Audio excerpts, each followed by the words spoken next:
లైవ్లో ఇద్దరికి నమస్కారం అండి.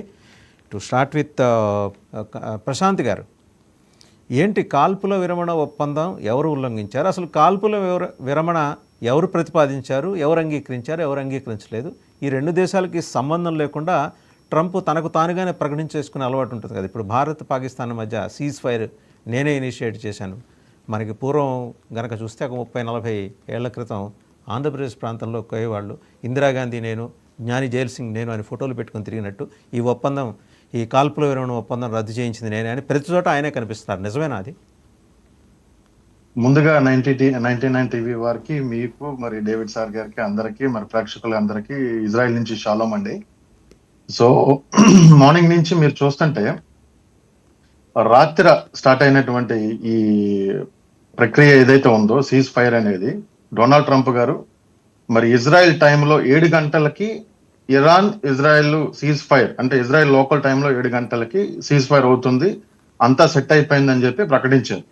దీనికంటే ముందు నిన్న అమెరికన్ ఎయిర్ బేసెస్ మీద ఇరాన్ అటాక్ చేసింది ఖతార్లో, as well as they planned in to the Qatar, Bahrain and Kuwait. ఈ ఎయిర్ బేసెస్ లో చేయడానికి చేసింది. అంటే ఇది ఇప్పుడు ఎట్లా ఉందంటే, మీరు ఇవాళ మార్నింగ్ నుంచి జరిగినటువంటి డెవలప్మెంట్ చూస్తే రోజు కంటే కూడా మేము ఈసారి 5 సార్లు బంకర్లోకి వెళ్ళాం, 5 సార్లు ఎలక్ట్ వచ్చింది. 5:30 నుంచి 7 గంటల లోపల dozens of ballistic missiles fire చేసింది ఇరాన్ ఇజ్రాయెల్ మీదకి. మీరు చూసే ఇప్పుడు ఆ విజువల్ నేను పంపించింది, డైరెక్ట్ గా మీరు చూస్తున్నారు. బేర్షవా అనే ఒక పట్టణంలో డైరెక్ట్ బిల్డింగ్ మీద హిట్ అయింది ఇన్ ద మార్నింగ్ అరౌండ్ 6-6:30 మధ్యలో మీరు చూసినట్టయితే. సో మాకు వచ్చినటువంటి అఫీషియల్ ఇన్ఫర్మేషన్ ప్రకారం అక్కడ దరిదాపుగా 12 మంది దాకా మరణించారు. సో ఇక్కడ ఉన్నటువంటి ఇన్ఫర్మేషన్. ఇప్పుడు ఇజ్రాయెల్ ఏమంటుందంటే, మీరు సీజ్ ఫైర్ అన్నారు, మేము ఓకే అన్నాము, అంతా అయిపోయింది.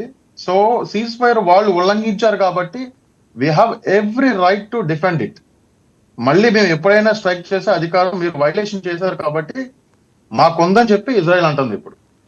సో ప్రస్తుతానికి ఆ 7 గంటలు, 7:30, 8 గంటల తర్వాత 2 సార్లు వాళ్ళు సీజ్ ఫైర్ ని ఉల్లంఘించి 10 లోపల 2 సార్లు మళ్ళీ బాలిస్టిక్ మిసైల్స్ వేయడం జరిగింది.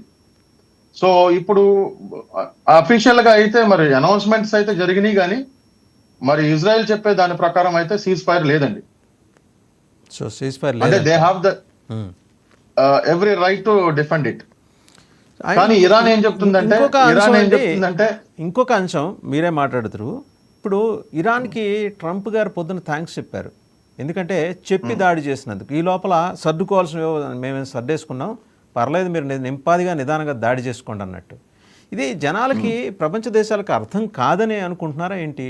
లేకపోతే ప్రపంచ దేశాల్లో ఉన్న ప్రజలు అర్థం చేసుకోలేనంత బలహీన స్థితిలో ఉన్నారని అనుకుంటుందా ఏంటి అమెరికా?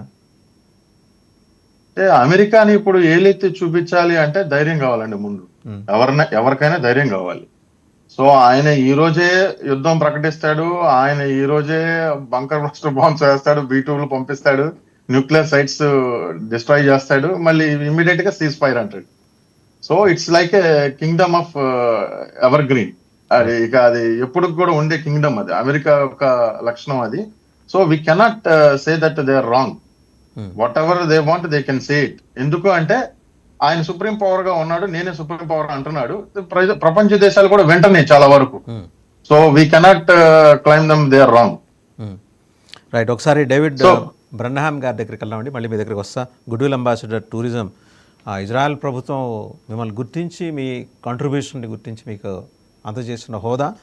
డేవిడ్ బ్రన్హామ్ గారు, ఇజ్రాయిలీలు ఒక భిన్నమైన నాగరికత, భిన్నమైన సంస్కృతి అండ్ అపారమైన మేధస్సు, చాలా అరుదైన జాతిగానే మనం చూడాలి. అంటే